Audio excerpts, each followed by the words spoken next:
হঠাৎ একটা বাঙালি ভাইয়ের সাথে দেখা হয়ে যাবে আমি কোনোদিনও ভাবতে পারিনি। তো যাই হোক, চলো তোমাদেরকে আমি দেখাচ্ছি। এই যে কাপড়গুলো দেখতে পাচ্ছ, এগুলো সব বিক্রি হয়ে গেছে, ঠিক আছে।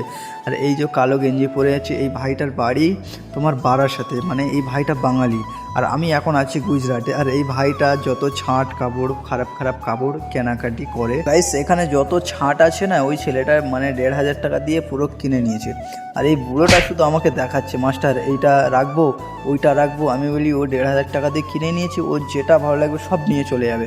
আমাকে শুধু দেখাচ্ছে, মাস্টার এটা রাখবো, এটা ভালো কাপড়, ওটা ভালো কাপড়। তো যাই হোক, আমি ওই বাঙালি ছেলেটাকে খুবই হেল্প করেছি। আমি ওকে সব কিছু দিয়ে দিচ্ছি, আমি আর কিছু বাছাই করিনি।